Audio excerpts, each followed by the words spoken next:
3 illegal massage parlors are shut down in the town of Barnstable following a sting operation. Dune nourishment is underway on Sandy Neck. Plus, it's been a record-breaking week for turtle strandings on Cape Cod. These stories and more on this episode of Barnstable Today. It's Tuesday, December 9th, 2014. I'm Sarah Mannel.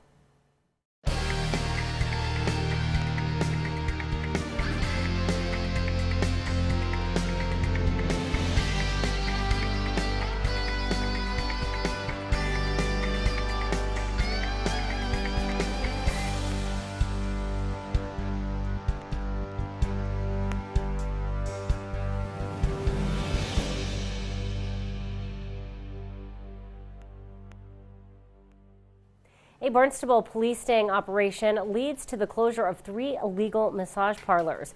Barnstable Police Chief Paul McDonald says the department investigated 4 massage parlors in total last Friday. There was one on South Street, one on Main Street, one on Route 132, and the 4th one was on Route 28, Windmill Plaza, out in Cotuit. They've been in operation for several months. We have received several complaints regarding them, and we strategized for quite some time, to kind of come up with a plan on how we're going to address this issue, because basically the businesses are just fronts for organized prostitution, and this was an effort on our part to push the prostitution part of it out of the town of Barnstable.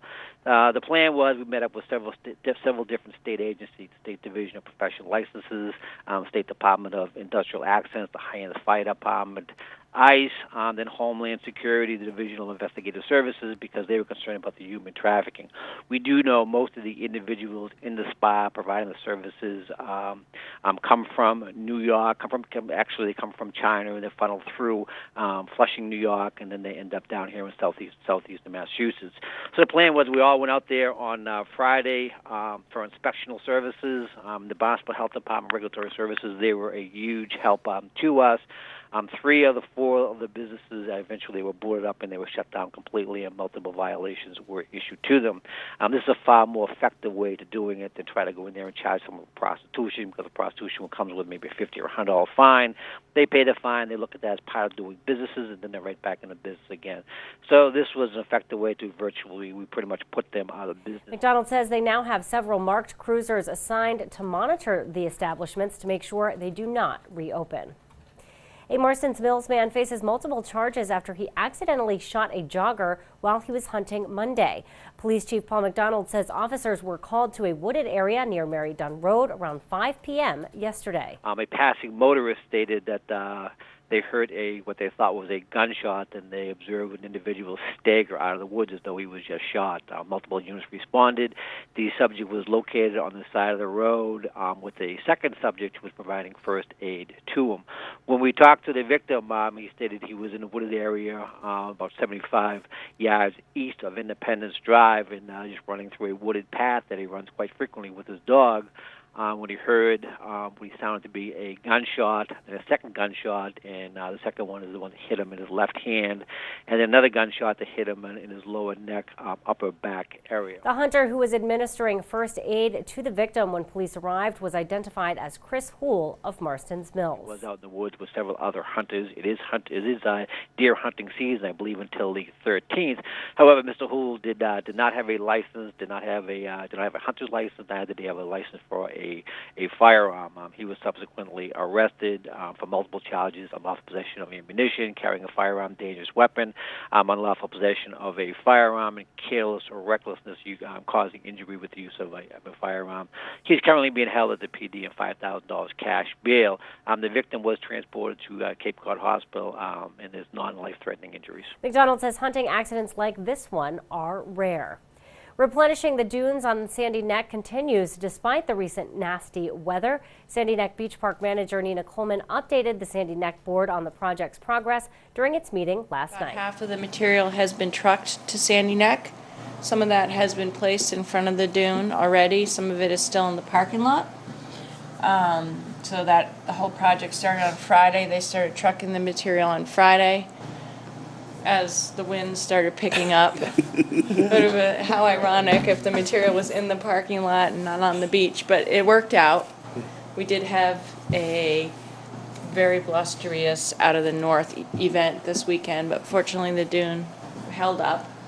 And then this morning, they created sort of a runway down from the lower lot down to the beach with material, and they're driving the equipment down there and dumping the material in front of the upper dune and working on that. Coleman is hoping phase 2 of the Dune Nourishment Project will give the beach more stability.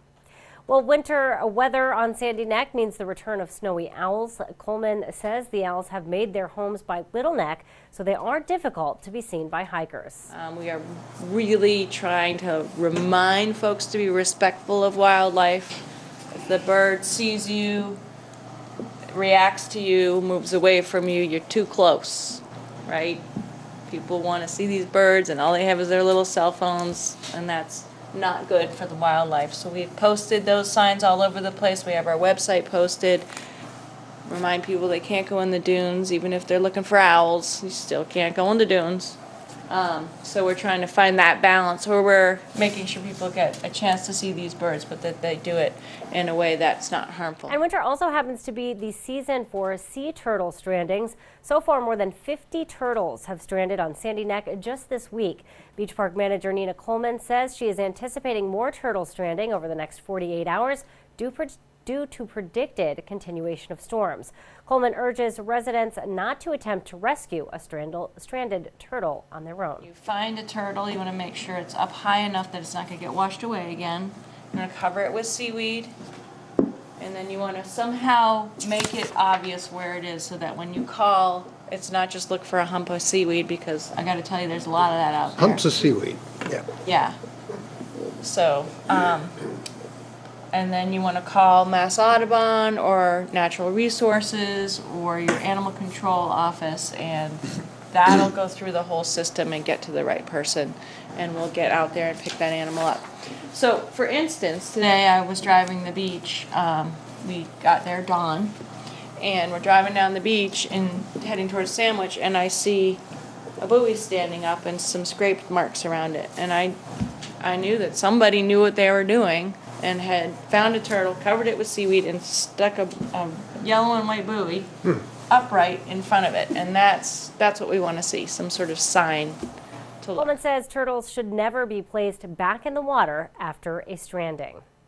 For the first time, the entire Department of Public Works staff met as a group at Town Hall last week. The group consisted of about 120 employees. DPW Director Dan Santos says they accomplished a lot during the department meeting. I provided some opening remarks and a talk about our strategic direction and the future, and some innovations and things that we're looking at in the future as the department moves ahead. We had a number of training sessions. Rob Steen headed up a session. It was a case study made up on a interaction between two personnel, which rose to the level of a fist fight. And the purpose was to understand what could be done so that it wouldn't elevate to that level.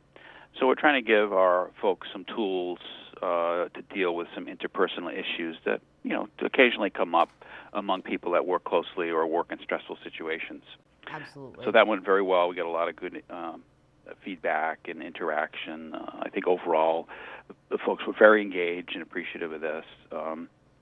We had a snow and ice lecture by P.J. Kelleher. He heads up the snow and ice operation in the winter. So this was basically kind of not hands-on, but the details of snow and ice, what folks' responsibility is, when they have to call, what happens when they get called, some details about plowing and the routes and things like that.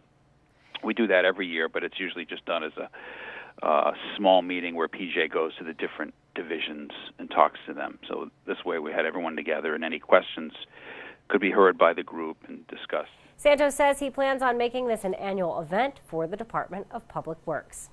Well, be sure to tune in to our hour-long news program Barnstable This Morning, weekdays at 7 a.m. On tomorrow's show, we'll get the latest real estate numbers from Register of Deeds Jack Mead. We'll chat with Finance Director Mark Milne. Plus, we'll have all the news and information you need. For Barnstable Today, I'm Sarah Mannel.